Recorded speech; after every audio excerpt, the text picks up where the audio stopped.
جب مولا نے خطبہ ارشاد فرما لیا اور آپ تشریف فرما ہوئے ممبر کے اوپر، لائن لگی، لوگوں کے بیعت کرنے والوں کی لائن لگی، سب مولا کا ہاتھ پکڑ کے مولا سے عہد کر رہے تھے کہ ہم آپ کی اطاعت میں رہیں گے۔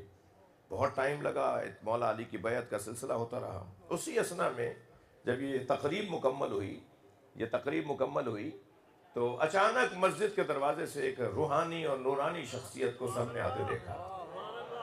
مولا علی نے بڑھ کر ان کا استقبال کیا، انہیں اپنے ساتھ بٹھایا، کچھ دیر گفتگو ہوئی۔ جب جانے لگے تو چند قدم علی چھوڑنے گئے تو حضرت مالک اشتر نے سوال کر لیا، یا علی یہ کون تھے؟ حضرت نے فرمایا یہ اللہ کے نبی خضر تھے، مجھے مبارکباد دینے آئے تھے۔ اچھا شاگرد ہوں تو ایسے ہوں کہ حضرت عمار نے بڑھ کر کہا یا علی گفتگو کیا ہوئی؟ یہ شاگردوں کا کام ہوتا ہے، سیکھنے والے ایسے ہی ہوتے ہیں۔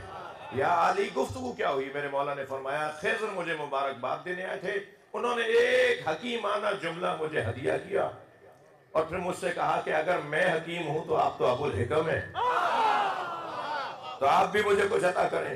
تو میں نے بھی خضر علیہ السلام کو ایک جملہ ہدیہ کیا ہے، ایک حکمت بھرا جملہ ہدیہ کیا ہے۔ حضرت عمار نے اور حضرت مالک نے فرمایا کہ یا علی ہمیں بھی بتائیے کہ وہ کیا گفتگو تھی۔ حضرت نے فرمایا کہ خضر نے مجھ سے کہا ما احسنو تواضع الاغنیاء علی الفقراء خشیۃ باللہ۔ مولانا کتنا اچھا ہے کہ صاحبان ثروت لوگ، پیسے والے لوگ فقیروں اور مسکینوں کے سامنے تکبر نہ کیا کریں۔ یہ کون کہہ رہا ہے؟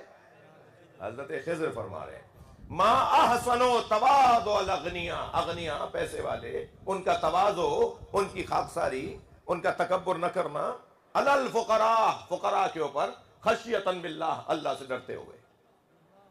اور پھر جب خضر نے مجھے کہہ دیا تو کہا کہ اب آپ مجھے کچھ عطا کریں۔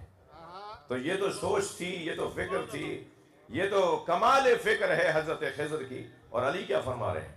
فرماتے ہیں ما احسنو تکبر الفقراء علی الاغنیاء ثقۃ باللہ۔ کتنا اچھا ہے کہ فقیر امیروں سے اکڑ کر بات کرے۔ صلوات پڑھ لیں محمد و آل محمد۔